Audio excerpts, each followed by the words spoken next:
sendalnya bawa masuk kata Nabi.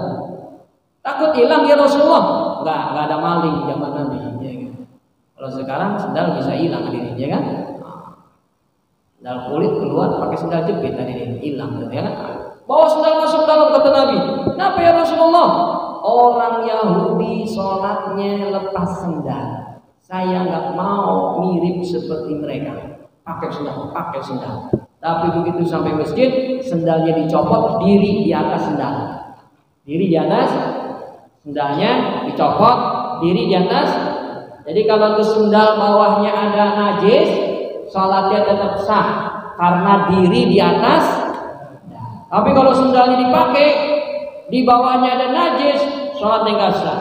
Karena kita udah belajar fikih, syarat sah sholat nggak boleh berpakaian najis. Sorban ketetesan apa tuh? Kotoran, burung, buang, begitu ya kan? Peci ketutupan, buang, begitu ya kan? Kalau baju yang ketetesan, dibatalin sholatnya. Masa buka baju hadirin ya kan? Nggak mungkin. Nah, maka ketika kita sholat sendal kita kalau ada najis, sah karena dilepas diri di atas. Ini yang sering terjadi di masyarakat nih, lupa. Malam hari ini kita bahas lanjutan tafsir Al-Quran. Kita masuk surat Al-Baqarah ayat 144 ya. Banyak sekali pelajaran Pak. Ini di ayat 144. Maka saya nggak mau ya kebaikan yang ada di Al-Baqarah 144 itu berlalu begitu saja ya. Mungkin kita sudah tahu ya ayat ini dan kita hafal, tapi banyak rahasia-rahasia dari ayat-ayat Al-Quran kalau kita mau kaji dalam kitab-kitab para ulama kita. Ulama dulu ya, Quran itu menjadi pegangan buat mereka. Quran itu menjadi sumber penelitian dalam hidup mereka. Makanya ada ulama ya yang melakukan penelitian terhadap Al-Quran itu bukan hitung jumlah ayat, bukan hitung jumlah surat, bukan hitung jumlah huruf, tapi yang dihitung berapa titik yang ada di Al-Quran. Oh, sampai begitunya kan? Titik aja sampai di itu. Kan yang huruf ada titiknya huruf apa? Ba, yang nun ya kan? Nah, yang paling akhir ya gitu. Cuma titik-titiknya dihitung. Ternyata ditemukan jumlah titik dalam Al-Quran mulai dari surat yang pertama Al-Fatihah sampai surat yang terakhir An-Nas berjumlah 1.750.000 sekian begitu ya. Mari 503 sekian gitu, pokoknya 1.750.000 sekian gitu ya. Nah, titik kalau nggak percaya coba aja hitung sendiri. Ini nggak percaya aja kalau orang lain ya, ada 1.750.000 titik di dalam Al-Quran. Tapi menariknya Pak, itu pas saya baca lalu saya renungi, bukan masalah titiknya, tapi yang namanya Quran ini penuh dengan ilmu dan rahasia. Pas saya lihat di kitab tersebut, titik yang pertama ada di ayat yang pertama. Ayat pertama dalam urutan Al-Quran bunyinya bagaimana? Bismillahirrahmanirrahim. Kan ayat pertama ya. Karena kita mazhab Imam Syafi'i, ayat pertama adalah Bismillah. Ada juga nanti orang, ayat pertama Alhamdulillah. Terserah ente dah, buka aja dan Quran Departemen Agama ayat pertama Bismillah satu gitu ya. Bismillah ayat pertama, titiknya di huruf ba. Titik yang terakhir ada di surat An-Nas, minal jinnati. Wah, itu rahasianya yang gede. Ya, Allah nggak sembarangan. Allah nggak sembarangan ngasih titik. Allah nggak sembarangan ngasih urutan. Kenapa Allah titik yang pertama Bismillah, titik yang terakhir An-Nas? Rahasianya yang pertama, kenapa titik pertama ada di Bismillah huruf ba? Bahwa Allah menginginkan kepada kita melakukan urusan dalam dunia ini awali dengan Ulu amrin sibalin, keluar hadis Nabi, setiap urusan yang tidak diawali dengan bismillahirrahmanirrahim bahwa aqta, kata Nabi, itu urusan terputus dari apa ya Rasul? Terputus dari berkah. Makanya kita mau pakai baju masukin tangan kanan bismillah, masukin cincin pakai peci bismillah mulu orangnya nih hadirin, ya enggak? Pakai sendal, kata Nabi, kalau kita awali dengan bismillah maka akan mendapatkan berkah. Saking ringannya bismillah, kita sering lupa, benar nggak? Sering lupa kita.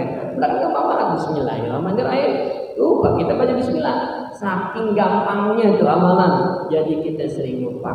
Paling ingatnya kalau mau makan, mau minum, bismillahirrahmanirrahim. Minum ini ya. Seret hadirin, alhamdulillah ya kan. Nah, jadi kalau mau makan mau minum baru kita ingat. Kadang-kadang mau tanda tangan duit, terima duit 100 juta, pas tanda tangan itu baru tuh bismillah dia tuh. Bismillah, jangan salah tanda tangan Pak, salah tanda tangan jadi 100.000. Waduh, hati-hati nih, bismillah banget nih dia. Nah, yang duit aja baru bismillah, kata Rasulullah. Urusan ribalin yang ringan-ringan, ibu-ibu yang mau masak nyalain kompor, bismillah. Itu pesan dari Rasulullah, bahkan pesan dari Al-Quran. Kenapa titik awal di Quran itu bismillah? Awali semua urusan kita dengan bismillah. Luar biasa, berarti itu ayat pertama aja udah mengandung karomah, keberkahan, fadilah. Bismillahirrahmanirrahim. Nah, kenapa titik yang terakhir nih minal jinnati wal, itu ada rahasia juga. Luar biasa, Allah nggak sembarangan ya. Allah nggak jadiin titik terakhirnya itu Ahmad Fikri misalnya gitu, enggak nyambung, nanti nggak ada hikmahnya. Titik terakhirnya minal jinnati, Allah ingin sampaikan ke kita bahwa semua yang ada di Quran yang kita kaji malam ini adalah tujuannya buat manusia. An-nas artinya kebaikan buat kita semuanya. Minal jinnati, utamanya adalah manusia. Manusia kau akan menjadi mulia, kata Allah. Tuh titik terakhir aku taruh di ujung adalah manusia. Itulah tujuan hadirnya Quran di tengah-tengah kalian. Kalian bakalan menjadi sukses, kalian akan menjadi mulia kalau kembali kepada. Ini kan negeri kita sekarang lagi krisis, bener gak? Gara-gara turun musibah, krisis kemana-mana. Bukan cuma krisis ekonomi, harga bahan pokok mahal, minyak susah dicari. Di kami saya lihat status, di Bangka, di Kemang susah lagi nyari minyak katanya. Di sini minyak susah nggak kira-kira? Saya nih gara-gara fenomena minyak naik, minyak susah, saya ngelihat kayak hari kiamat hadirin. Orang nafsi-nafsi, orang sendiri-sendiri. Harusnya kan yang sendiri-sendiri nanti di yaumil kiamat.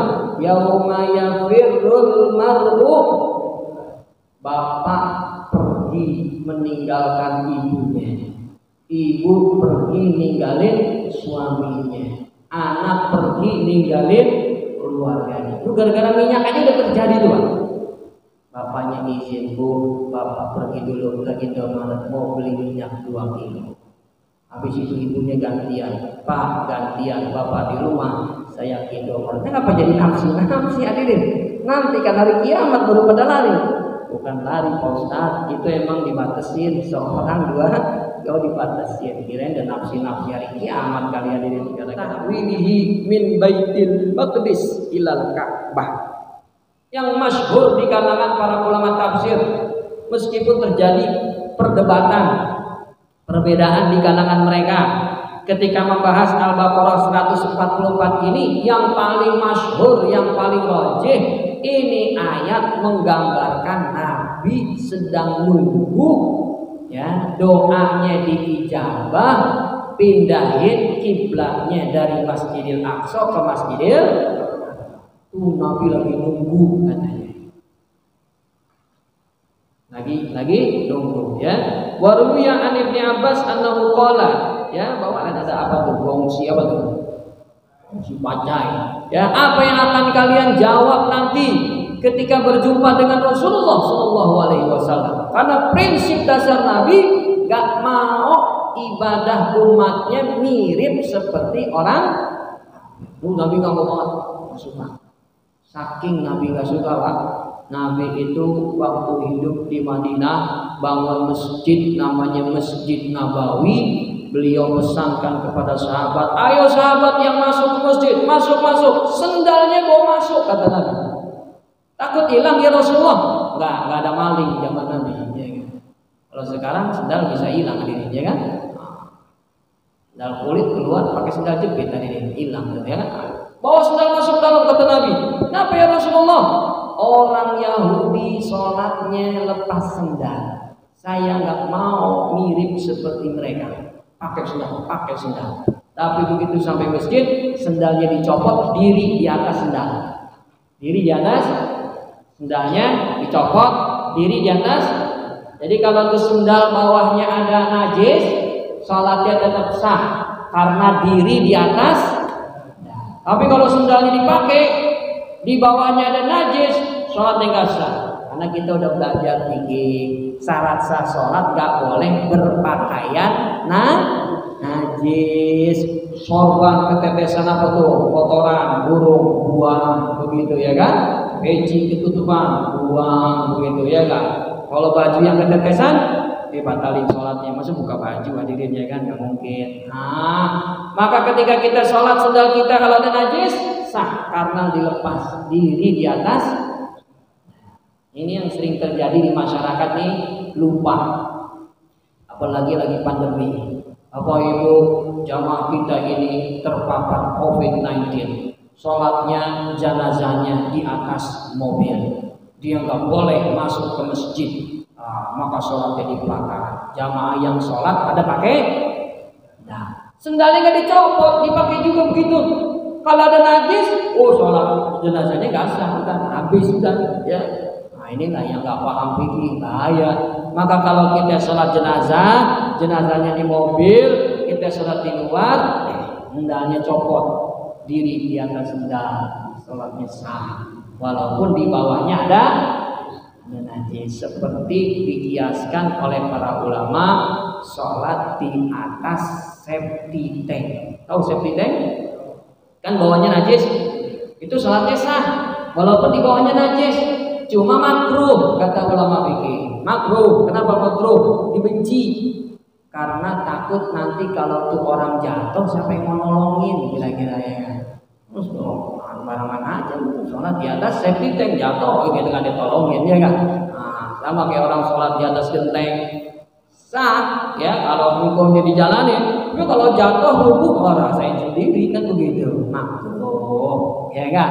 Nah jadi sholat udah dilepas. Masukin sendalnya kata Nabi. Saya nggak suka gaya sholat kita mirip orang Yahudi. Hari ini udah kebalikan, orang Yahudi sholatnya pakai sendal, dipakai tuh sepatunya dia ke gereja ya kan, orang kafir. Kalau kita ke masjid lepas. Jangan nanti sok-sokan demi menghidupkan sunnah yang sudah dilupakan seluruh umat Islam. Mari sholat ke masjid, sendalnya dipakai. Masukin sendalnya. Apa kira-kira kata jamaah DKI? Ya, orang nggak paham hadis. Nabi suruh pakai karena Nabi nggak pengen ada umatnya ngikutin orang Yahudi. Ya, mau Nabi. Makanya tuh yang namanya pemakasan malam tahun baru, Nabi kesel banget, mungkin itu sedih banget, ya. Itu kan petasan orang kafir itu memang ibadahnya dengan keyakinan, dengan dinyalain petasan itu setan-setan roh-roh jahat kabur. Jadi yang kerjaannya itu bisnisnya jadi lancar, petani panennya jadi banyak. Semakin suaranya kenceng, semakin kabur setannya kata mereka. Itu keyakinan mereka. Kalau kita ngusir setan bukan pakai petasan, pakai apa hadirin? Pakai ayat, pakai Quran kan gitu ya. Kata Rasulullah, "Man qara'a fi lailatihi suratal Baqarah lam yadkhul syaitanu baitah." siapa yang baca di malam hari surat Al-Baqarah sampai habis, setan gak akan masuk ke rumah dia. Berapa hari ya Rasulullah? Salayalin, 3 malam. Berarti malamnya keempat, dia datang lagi begitu, ya kan? Pantesan di rumah kita kok kayaknya bawaannya serem banget di Pak Ustadz. Padahal dari bacaan Al-Baqarah. Kapan bacaan Al-Baqarahnya? Dulu waktu rumah baru jadi. Udah bertahun-tahun. Ya setannya balik lagi. Orang kata Nabi tiap 3 hari setan pergi, hari keempat balik. Makanya sahabat-sahabat Nabi itu ada yang semangat baca Quran tiap 3 hari khatam. Hari pertama 10 juz, hari kedua 10 juz, hari ketiga 10 juz khatam, hari keempat Al-Baqarah lagi yang dibaca. Luar biasa. Sepertinya jamaah Masjid Al-Mujahidin kayak gini nih, ya kan? Ya lihat rajin pada baca Quran. Amin ya Rabbal. Ada juga jamaah kita bukan di sini 3 hari baca Quran Al-Baqarah nggak selesai hadirin. Tapi kalau di sini kayaknya rajin. Amin ya Rabbal. Makanya kita disuruh baca Quran setan pergi. Tapi ada syarat dan ketentuan. Baca Al-Baqarah 3 hari doang. Setelah itu setannya balik lagi. Atau yang nyalain petasan ngikutin orang kafir habis sedih. Karena prinsip dasar Nabi sampai berdoa, ya Allah jangan ke arah Masjidil Aqsa, ke arah Masjidil Haram, sehingga suka kiblatnya seperti orang-orang Yahudi. Berapa lama Nabi berdoa? Di sini ternyata di tafsir dijelaskan sampai Rasulullah SAW itu 17 bulan doanya baru dikabulin. 17 bulan berarti setahun setengah hampiran ya. Setahun setengah. Ada riwayat memang 6 bulan, ada riwayat memang 9 bulan. Paling banyak riwayat tertinggi itu di tafsir di sini disebutkan 17 bulan doa Nabi baru dijawab. Pertanyaannya, emangnya Allah nggak dengar Nabi berdoa? Emangnya Allah melupakan Rasulullah sehingga doanya nggak diijabah sekian lama? Rahasianya doa itu diijabah ditunda oleh Allah karena Allah ingin sampaikan kepada kita bulan di mana diijabahnya doa Nabi tadi adalah bulan mustajabut doa. Ketika kita lihat tafsir, ternyata bulan diijabahnya doa Nabi ini jatuh di bulan sekarang, bulan Rajab. Berarti bulan Rajab kata para ulama bulan doa kita diijabah. Masih ada sisa berapa hari lagi? 18 hari. Masih tersisa untuk kita memaksimalkan doa-doa di bulan Rajab. Apa yang harus kita banyak doa? Yang pertama ada 3. Yang pertama banyakin doa mohon keberkahan seperti yang Nabi ajarin. Allahumma barik lana fi Rajab wa Sya'ban wa balighna. Ya Allah berikan kami barokah. Barokah bukan berkat. Beda barokah sama berkat. Kalau berkat singkatan dari diambrek, diangkat. Bukunya kita ambrek diangkat begitu. Jangan sampai ketukar tuh berkat. Kalau ketukar jamaah bisa ribut tuh nanti ya kan. Udah kumpulin jeruk yang bagus-bagus bisa diambil sama dia ya kan, tentengannya salah. Lah orang plastiknya sama hitam semua. Misalnya kagak tahu ya enggak, ribut akhirnya. Awas nanti kalau ketemu buka bakalan tegur tuh jamaah ya enggak.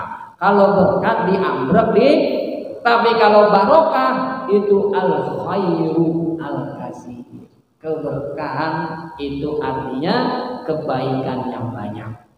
Maka ketika kita minta Allahumma barik lana, berikan kami keberkahan di Rajab, di bulan Rajab, maka yang kita minta agar di bulan ini kita rajin baca Quran, agar kita rajin datang ke masjid, agar kita rajin puasa sunnah, agar kita rajin sedekah. Kalau itu terjadi pada diri kita, berarti doa kita sudah diijabah. Nah, kok ibadah saya masih sama aja ya? Padahal udah tanggal ke-12 Rajab ini, begini-begini aja saya nih, malah makin maksiat. Berarti doa orang tersebut belum didengar sama Allah. Perlu dia makin khusyuk, makin semangat, makin kuat tekad ketika membaca Allahumma barik lana fi Rajab wa Sya'ban, agar Allah rubah, ya, agar Allah tuntun dia dapat hidayah, dapat taufik, akhirnya semangat di bulan Rajab dengan kebaikan dan amal saleh. Mudah-mudahan doa yang kita ini diijabah Allah. Amin ya rabbal. Berkah kita di Rajab, berkah kita di Sya'ban, dan dipertemukan dengan bulan suci Ramadan. Itu doa yang pertama. Ntar ada yang tanya, Pak Ustadz, itu doanya lemah, doib. Iseng banget nih orang, ya kan? Nah, emang doa itu hadisnya lemah. Tapi kalau hadis lemah buat fadhailul amal, boleh dipakai fadhailul amal, ya kan? Bapak kalau doa makan apa? Allahumma barik lana fi, itu juga lemah. Yang sahih itu doa makan Nabi ajarin bismillah. Ya gulam, samillah. Enak. Kamu dimakannya kemana-mana tangannya. Maka kita kalau lagi ada acara haul, tasyahhuran, makan yang ada di kita aja udah gini. Jangan yang kesolo-solo gitu. Nabi itu gak suka. Samillah wakul biyaminik wakul mimma yalik, kata Nabi. Makan pakai bismillah, makan pakai tangan kanan, dan makan yang ada di sekitar. Makanya yang pinter tuh, jamaah yang pinter, kalau lagi ada acara duduknya deket kiai ya dia.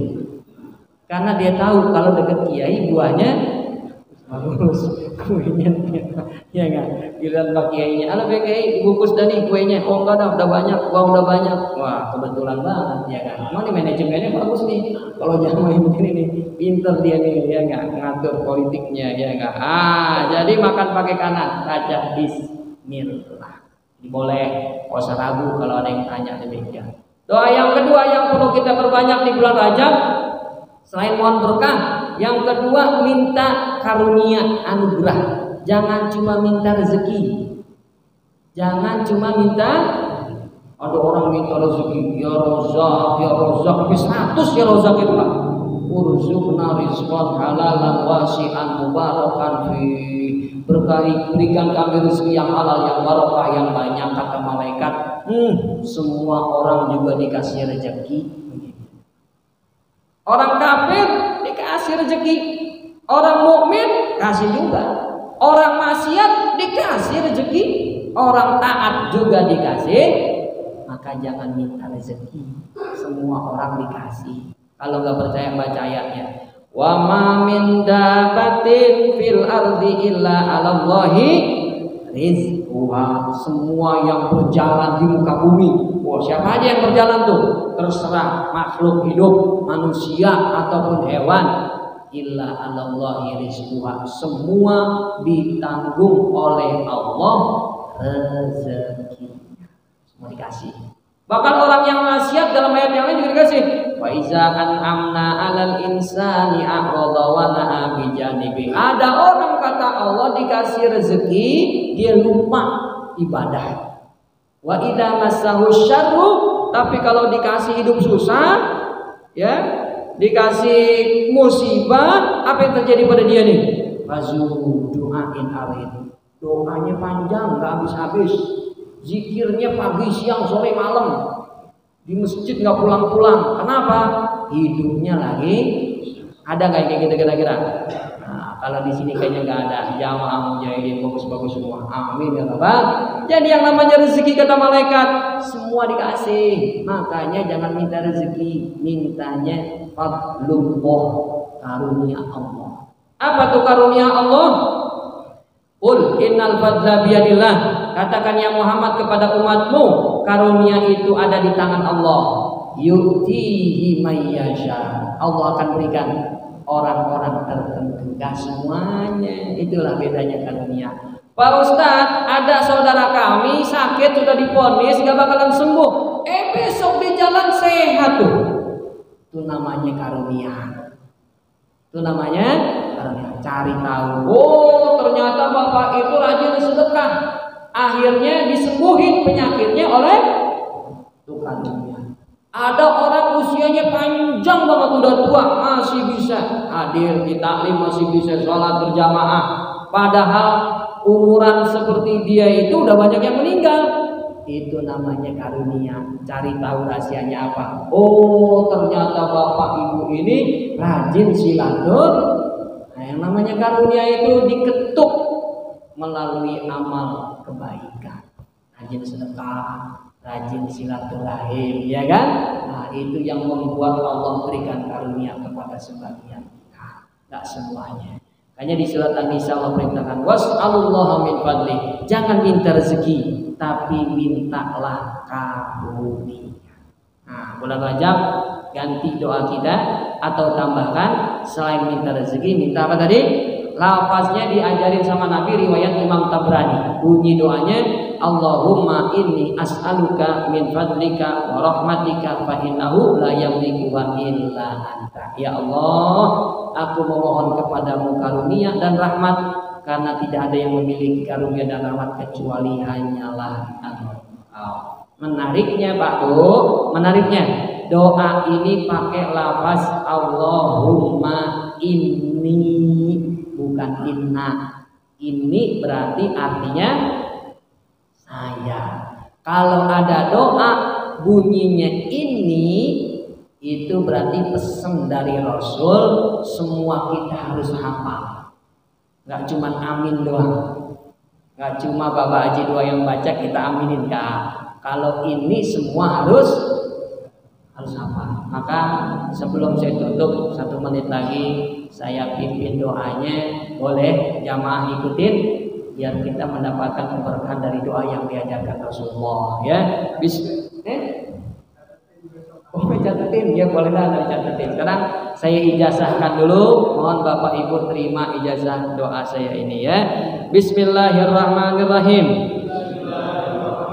Allahumma inni as'aluka min fadlika wa rahmatika fa innahu la yamlikuha illa anta. Amin ya rabbal alamin. Itulah hikmah pelajaran dari Al-Baqarah 144, bahwa kita diminta untuk banyak-banyak berdoa. Doa mohon keberkahan, doa memohon karunia di bulan Rajab ini. Amin ya rabbal alamin. Ada yang mau tanya? Kalau enggak kita tutup langsung, sudah masuk waktu Isya. Oh ya, besok saya catetin insyaallah. Ya demikian dari saya, mohon maaf bila ada kekurangan dan kesalahan. Adanallahu wa iyyakum ajmain. Assalamualaikum warahmatullahi wabarakatuh.